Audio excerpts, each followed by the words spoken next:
Good afternoon, all. This is a video for a young man. His name is Avery Skog, or Skog. I don't know how it's pronounced, but he's a young man. Put up a video about the noble and very heartfelt, kind intention to help kids. I believe in other countries, it wasn't very clear on his video, help them get educations. And that's a good cause. It's definitely noble. But there's some problems, and I'd like to share some wisdom, me being a kid myself at one time, to help guide Avery into making sure that his efforts aren't wasted. So Avery, this is kind of to you, but this is for any other kids out there that might be in Avery's situation. So look up Avery's, it's brick by brick. I think you can search Avery brick by brick, and you'll find the the video. So it's probably best that you watch that first to see what Avery's talking about, and then you know what I'm talking about. So Avery, and to all you other kids who have kind of ideas like that, let me explain something. I was a kid too.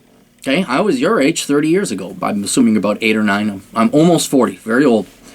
And what we had, just like you do in schools, we had our teachers telling us all these problems with the world that had to be solved. Now today it's likely you have global warming and obviously kids that don't have educations. But back in my day, it was the ozone layer, it was the tropical rainforest down in Brazil.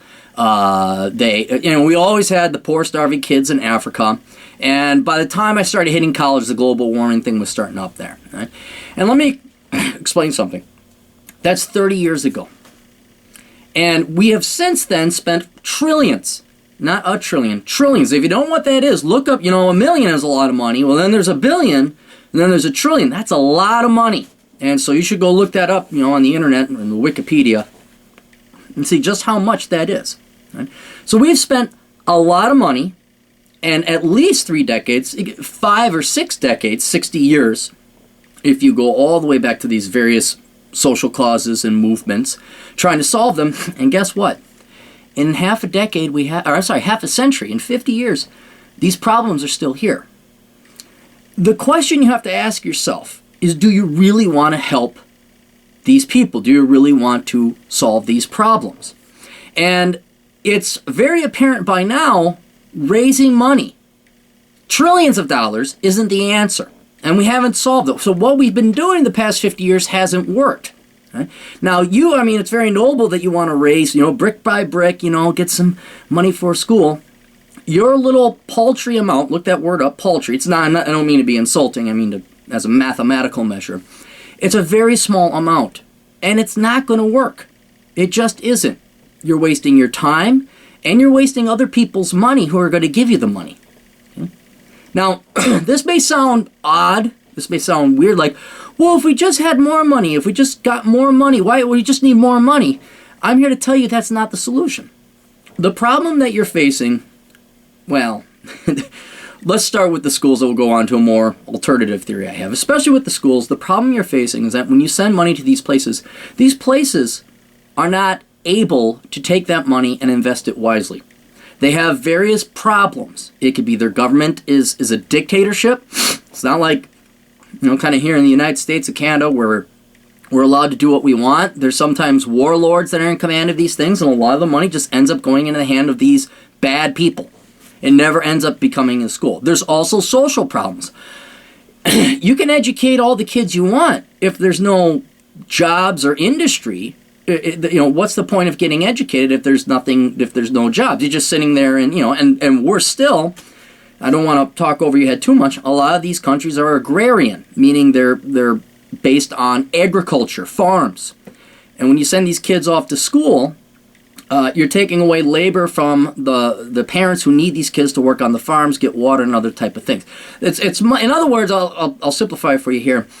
It's not like you're sending money to a country where it's the United States or Canada, where we have roads and electricity. These countries have more pressing matters than going to school and getting their kids educated. It's not to say that education would hurt these kids. It won't. It certainly would help, but that's not the best use of that money. These countries have got to get structured and organized on their own without help from us.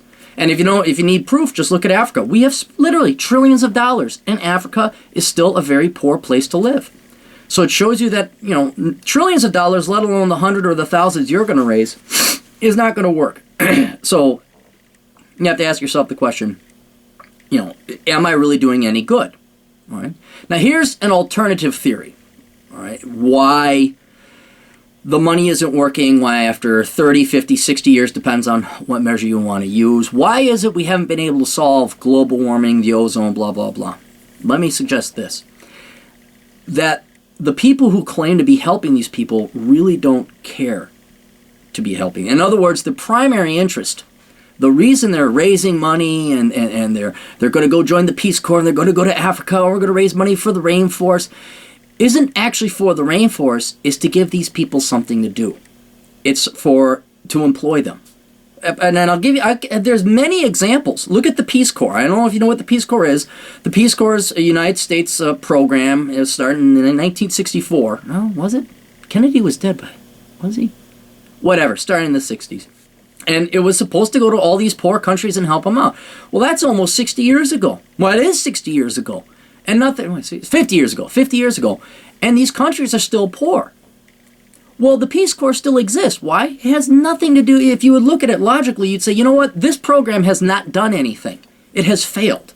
You would end it. You would stop wasting money on it. But it's not for the poor people in Africa. It's not for the poor people in South America. It's not for the poor people anywhere. It's for people in the United States, the Peace Corps activists, to go and participate and have something to do. It's so they have a job. If you think about it, that's bad. That's bad. They're stealing money and they're not doing what they're supposed to do. Right? Another perfect example. Look up in your history book. Haiti had that earthquake. Haiti, Haiti. I believe that's how it's spelled.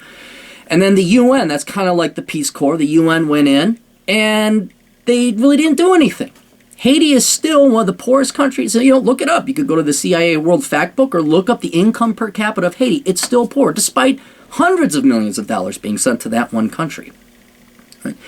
But why did people go there? Again, it's not to help out the Haitians, the people who live in Haiti. It's so that the people in the UN have jobs.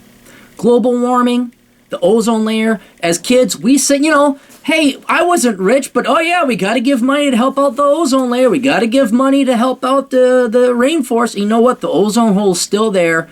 The rainforest is still getting cut down. Global warming is now global cooling. And where did all that money go?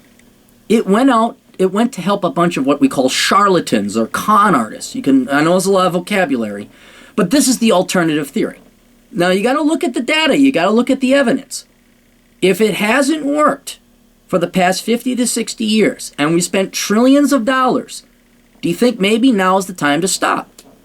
Is it maybe time to start thinking about, well, hey, where did all that money go? Who benefited from it?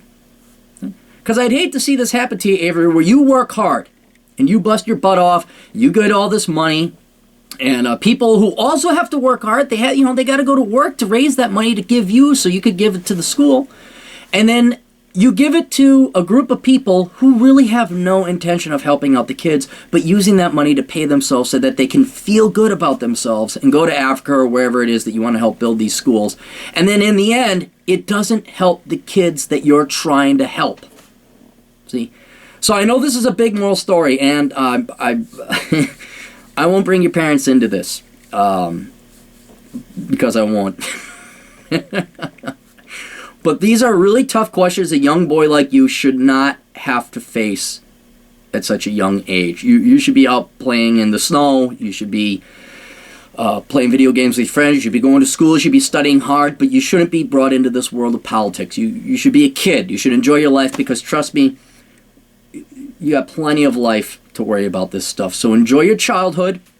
I hope your school does actually help some kids. Seriously, I hope it does. But I just want to, prepare you for a little bit of the real world and kind of give you a different alternative theory as to what kind of a world you're getting into. So I wish you the best, Avery, and all the other kids out there that want to help other kids. And sincerely, yes, we should want to help out the other kids, but we got to find a way that actually helps out the other kids. Otherwise, there's no point in doing it. Toodles.